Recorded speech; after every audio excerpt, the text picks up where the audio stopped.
Hello, everybody. So, today I wanted to sit down and tell you guys a very important story. And even if you think it's not important to you, I would really appreciate if you would sit down and at least listen or take a moment to listen to the message of this video. This is a more serious video. I don't usually do serious videos. I'm a pretty happy-go-lucky person. But I did want to come on and kind of do a more serious video just because March was actually Kidney Disease Awareness Month. And if you guys don't know me, or you do know me but you don't know much about my health and my medical journey, I was diagnosed with polycystic kidney disease at the age of 3 months old.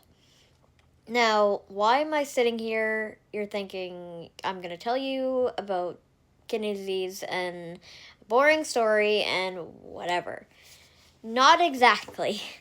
So, this story does have something to do with kidney awareness because back this past March, just literally a couple weeks ago, was my 18th kidney birthday, which means it's been 18 years since I've received my kidney transplant. Now, that is absolutely huge, and there are actually quite a few people who would say that it's kind of stupid. Why would you celebrate that? Why wouldn't you? Because 18 years ago, I got my second chance at life just because of organ donation, which is my main message of this video. So I'm going to actually tell you kind of the story of how I found out I was getting a kidney transplant. So it was March 27th of 2007. And I was only 6.5 years old. And my family and I were about to go on a skidoo ride because it's March, it's Newfoundland, there's a lot of snow, okay? So we were going on a snowmobile ride, skidoo ride, whatever. And as a 6-year-old, I was like, I want to watch my show first. Let me watch my show. And I think my parents are pretty glad they let me watch that show, because if not, we would have missed the most important phone call of our lives. So, like I said, I'm watching my show. I'm just chilling, as 6.5-year-olds do, watching whatever I was watching, probably Dora or Blue's Clues. Let's face it, that was my obsession at that age. But anyway, not the point of the story. So my mom goes out to the car to get something. Don't know what it was. She doesn't even know what it was. But she went to the car to get something. And the phone rings. We just think it's a normal phone call. As you do. You never expect that phone call to come, but you always hope for it. So my dad answers the phone, and he's, it's my nephrologist on the other side of the phone. And my dad is just there like this with the phone, shaking, not knowing what to do. And he runs to the front door, yells to my mother, and he's like, Iris, Dr. Acott's on the phone. He has a kidney for Mackenzie. Come grab the phone. And he's shaking, and he can't get the phone out of his hand fast enough. And he goes and gives it to my mom, and his first instinct, people, my dad's first instinct after hearing that is to go to the freezer and find every bit of frozen yogurt that he can and sit to the counter and eat it all. Don't know why that was his first thought of what to do. But anyway, I will always remember that part of the day is him sitting at the counter eating frozen yogurt. So anyway, my mom's on the phone with my nephrologist trying to get all this stuff figured out. And, we couldn't get a flight from Deer Lake which is like 3 hours away from us. The nearest airport is 2 hours away in St. Anthony. So we're trying to get everything figured out. We only had like an hour to get everything ready. And my mom is trying to get stuff ready. She's calling family, telling them the good news. And then everybody's come to the house trying to help my mom pack while my dad is still sitting eating frozen yogurt. He's not helping at this moment in time. I still think that's hilarious.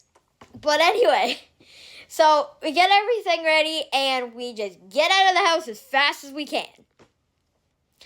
And I remember driving to the airport and the air ambulance hadn't got there yet, so we were just chilling, walking around for like what felt like probably forever. I don't remember exactly how long because I was 6.5. I don't remember every single detail of this, okay?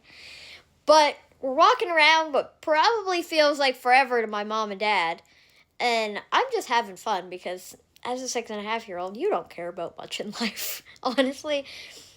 So we're doing all this stuff, we're waiting, and then the air ambulance gets there, and then we get to the airport in Halifax, and then they have an ambulance waiting for us there, and they bring me to the IWK Children's Hospital here in Nova Scotia. And, then all the testing starts, like blood work and everything to make sure that I am 100% healthy to get this kidney. And the next day was the day. I got up, don't remember what time, it was probably really early. And I got all ready for my transplant, and we went down to the surgery waiting area. And this is when things started to really hit that this is about to happen. Now, as a 6-year-old, you don't think that I would understand a lot of this, but to me, I knew that this meant a new life. This was, was feelings of sadness, happiness, excitement, kind of fear, but I was kind of fearless at that point because I had been through so much already. But I was still kind of scared, like, what if it didn't work? What would happen? But anyway, it came time for me to go back and have my transplant. And I remember sitting with my dad on his lap, and he's bawling his eyes out. My mom is sitting there being the strong one like she always is. And my dad is sitting there bawling his eyes out. And just before they take me by the hand to go back, I rub his arm and I say, "Don't cry, Daddy. It's okay. I'm going to be better soon."